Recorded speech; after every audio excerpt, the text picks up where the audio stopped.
వాగర్ధావివ సంపృక్తౌ వాగర్ధ ప్రతిపత్తయే జగతః పితరౌ వందే Parvati పరమేశ్వరౌ. Shri Mata Telugu YouTube channel ప్రేక్షకులందరికీ కూడా నా హృదయపూర్వకంగా నమస్కారాలు. ఈరోజు మనం 2024 ఆగస్టు నెలలో ద్వాదశ రాశుల వారికి రాశి ఫలితం ఏ విధంగా ఉంది అని తెలుసుకునే ప్రయత్నం చేద్దాం. అంతకంటే ముందుగా మీలో ఎవరికైనా మీ జాతకాన్ని తెలుసుకోవాలి అని ఆసక్తి ఉన్నవారు కింద కనిపిస్తున్న వాట్సాప్ నంబర్లో నాకు మెసేజ్ పెట్టవలసిందిగా కోరుతున్నాను. మీ యొక్క జాతకాన్ని వీక్షణ చేసి దానికి తగ్గట్టుగా చక్కటి పరిహారాన్ని చెప్తాను. మీరు చక్కటి ఫలితాన్ని కూడా పొందవచ్చు. అట్లానే మన ఛానల్ని చూస్తున్న వారందరూ కూడా ఖచ్చితంగా ఈ వీడియోకి ఒక లైక్ చేయండి. అట్లానే మన ఛానల్ అయితే సబ్స్క్రైబ్ చేసుకోవాల్సిందిగా కోరుతున్నాను.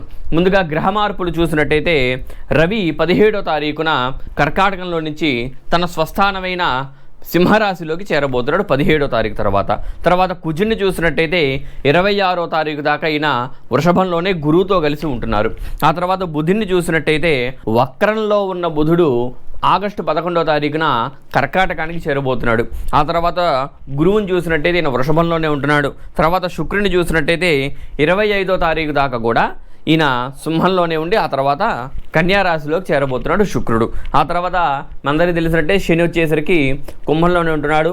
రాహు మీనంలో, కేతు కూడా కన్యారాశిలో కేతు కూడా సంచారం జరుగుతుంది. దీన్ని బట్టి ద్వాదశ రాశుల వారికి రాశి ఫలితం ఏ విధంగా ఉంది అని తెలుసుకుందాం.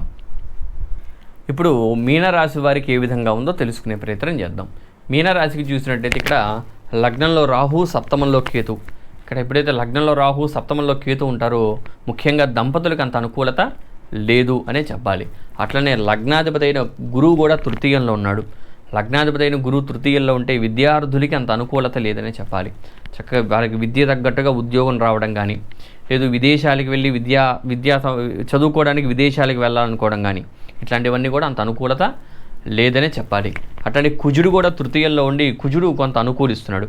కొంత మీలో ధైర్యాన్ని పెంచుతున్నాడు, కొంత ఆత్మస్థైర్యాన్ని పెంచుతున్నాడు, బలాన్ని పెంచుతున్నాడు, కొంత మీలో వేగాన్ని కూడా పెంచుతున్నాడు కుజుడు. కాబట్టి కొంతవరకు కుజుడు అనుగ్రహం బాగుందనే చెప్పాలి. ఆ తర్వాత చూసినట్టయితే వీరికి పంచమంలో రవి సంచారం. ఎప్పుడైతే పంచమంలో రవి ఉంటాడో సంతాన రీత్యా కొంత ఇబ్బందులు ఉండే అవకాశం ఉంది. అయితే అది 17వ తారీఖు దాకే. 17 తర్వాత ఎప్పుడైతే రవి చక్కగా 6వ స్థానంలోకి వెళ్తాడో ఇక్కడ రవి కూడా అనుగ్రహిస్తున్నాడు. కొంత వీరిలో ఆత్మస్థైర్యాన్ని పెంచుతున్నాడు, బలాన్ని పెంచుతున్నాడు. అట్లనే ఒక తెలియని వేగాన్ని పెంచుతున్నాడు. అనారోగ్య సమస్యలు ఏదైనా అవి ఖచ్చితంగా తగ్గిపోతాయి. రవి అనుగ్రహం బాగుంది. అట్లనే 6వ స్థానంలో శుక్రుడు కూడా అంత అనుకూలించట్లేదు, బుధుడు కూడా అంత అనుకూలించట్లేదు.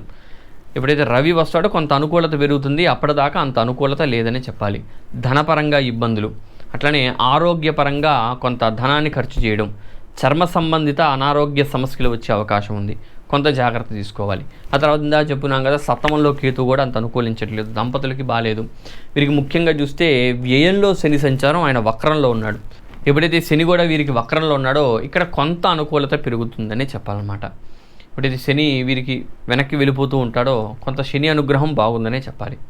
శనీశ్వరుడు వీరికి ప్రస్తుతానికి వీరికి ఏలినాడి శని, ఆ ప్రభావం కొంతవరకు తగ్గుతుంది. పూర్తిగా తగ్గుతుంది అని చెప్పలేం కానీ కొంతవరకు ప్రభావం తగ్గుతుంది. అనారోగ్య సమస్యల నుంచి కొంత విముక్తి, అట్లనే కొంత మానసిక ఇబ్బంది ఏదైనా అది కొంచెం తగ్గే అవకాశం ఉంది. అట్లనే మీరు కొంత లేటుగా నిద్రపోవడం, ఆలస్యమైన నిద్ర నుంచి కొంతవరకు బయటపడే అవకాశం ఉంది. కాబట్టి ఎలా చూసినా సరే మీనరాశి వారికి అంత అనుకూలత లేదనే చెప్పాలన్నమాట. ఏ గ్రహం చూసినా శని చూసినా అనుగ్రహించట్లేదు, గురువు చూసినా అనుగ్రహించట్లేదు, రవి చూసినా అనుగ్రహించట్లేదు. 17 తర్వాత రవి అనుగ్రహం కొంతవరకు ఉంది. ఇక్కడ 6వ స్థానంలో బుధుడి అనుగ్రహం లేదు, శుక్రుడి అనుగ్రహం లేదు, కేతు అనుగ్రహం కూడా లేదు. కాబట్టి మీనరాశి వారికి ముఖ్యంగా గుర్తుపెట్టుకోండి, మీకు ఏలినాటి శని నడుస్తూ ఉంది కాబట్టి కొంత జాగ్రత్త వహించండి. కాబట్టి ఆగస్టు నెలలో చూశారు కదా, మీనరాశి వారికి మీరు చేసుకోవాల్సిన పరిహారం ఏమిటి అంటే ఖచ్చితంగా మీరు నవగ్రహాలకు ఆరాధన చేయడం చాలా మంచిది. అట్లనే శనీశ్వరుడికి తైలాభిషేకం చేయించుకోవడం చాలా ఉత్తమం.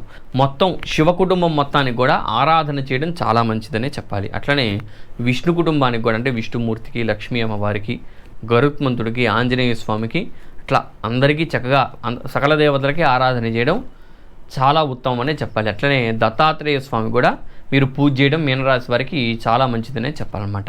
చూసారు కదా మీనరాశి వారు ఈ యొక్క ఆగస్టులో రాశి ఫలితం. చక్కగా మీనరాశి వాళ్ళు ఎవరంటే ఖచ్చితంగా వీడియోకి లైక్ చేయండి. అట్లనే మన ఛానల్ అయితే సబ్స్క్రైబ్ చేసుకోవాల్సిందిగా కోరుతున్నాను. ఈ వీడియో ఇంకెంతేనండి, సెలవు, నమస్కారం.